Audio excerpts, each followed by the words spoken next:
নমস্কার। আজকে সূর্যগ্রহণ নিয়ে আলোচনা করব। সূর্যগ্রহ এই মুহূর্তে বসে আছে আপনার উচ্চ রাশি মেষ রাশিতে।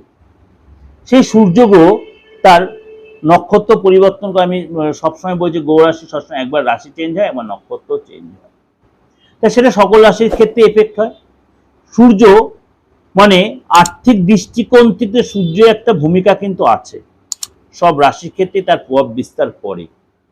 যে সূর্যের রাশি পরিবর্তন কোন নক্ষত্রে সূর্য প্রবেশ করবে, অর্থাৎ শুক্র নক্ষত্রে সূর্যদেবের প্রবেশ, শুক্রের নক্ষত্রে সূর্যদেবের প্রবেশ। কবে সেই নক্ষত্র চেঞ্জ হচ্ছে? 27শে এপ্রিল।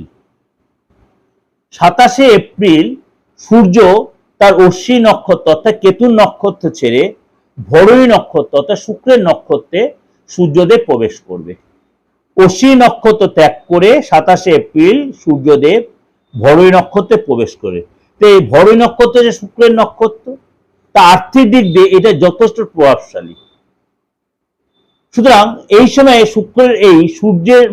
শুক্রের নক্ষত্রের পরিবর্তন আপনার রাশির ক্ষেত্রে কিন্তু যথেষ্ট একটা প্রভাব বিস্তার করে। চলুন তাহলে জেনে নিই আপনার রাশির জন্য কি তার এফেক্ট হচ্ছে।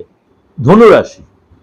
ধনুরাশি আপনি কিন্তু এই সময় ভাগ্যের পূর্ণ সহায়তা পাবেন এবং এই সময় কিন্তু আপনার উন্নতি সমৃদ্ধি বাড়বে, প্রশংসিত হবেন।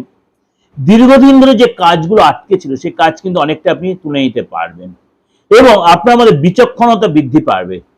আপনি যে কোনো লোককে অ্যাজাম্পশন বা ইনটিউশন বা যথেষ্ট বাড়বে। ব্যবসায়িক ক্ষেত্রে ডেভেলপ করবেন, ব্যবসায়িক ক্ষেত্রে আপনার ভ্রমণ হবে, ট্রাভেল হবে, প্রচুর অর্থ লাভ হবে।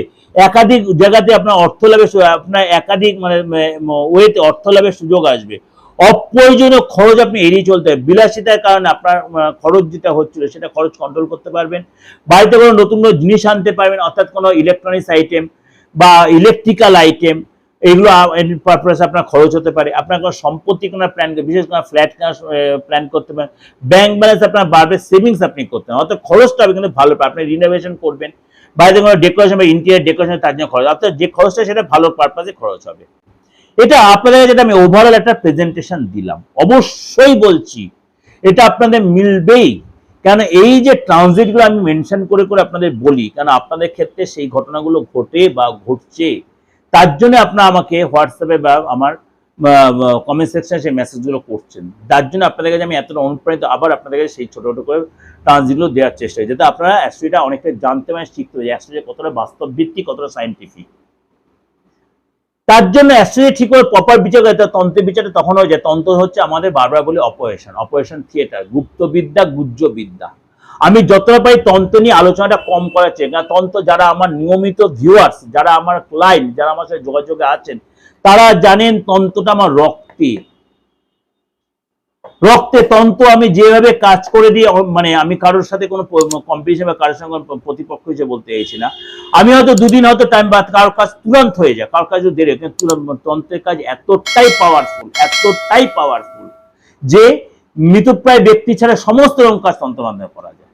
সুতরাং আপনারাও যারা নতুন শুনছেন সেই সুযোগটা আপনি কাজে লাগাতে পারেন, কিন্তু সেটা ফিজ বা তন্ত্রের কাজে পে করে। আপনি দেশে বিদেশে যেখানে থাকুন আপনি সেই সুযোগটা পাই যাবেন, যে কোনো কাজ। এবং আপনাদের বলে রাখি, এই যে 2026 সালের বিধানসভা নির্বাচন, সেইটা নিয়ে আপনাদের কাছে আমি অনেকটাই আলোচনা তুলে ধরেছি। আপনাদের অনেকের আলোচনা তুলে ধরে একটাই কারণ, অনেকের রিকোয়েস্ট, অনেকে আমাকে, আমি চেয়েছিলাম এই মানে দ্বিমত রিলেটেড প্রোগ্রামে আলোচনা, কিন্তু আপনাদের অনেকের রিকোয়েস্টে আপনাদের কাছে আমি তুলে দিই। অনেকের ভালো লাগবে, শুনবেন। আমার এই সাপ্তাহিক রাশিফলে সে আলোচনা করেছি, 27 তারিখ থেকে 3 তারিখ, 27শে এপ্রিল থেকে 3 মে এর মধ্যে সে আলোচনা আমি করেছি। অবশ্যই আপনার ভালো লাগলে অবশ্যই লাইক করবেন, কমেন্টস করবেন এবং সকলকে জানার আরো সুযোগ করে দেবেন। ভালো থাকবেন, নমস্কার।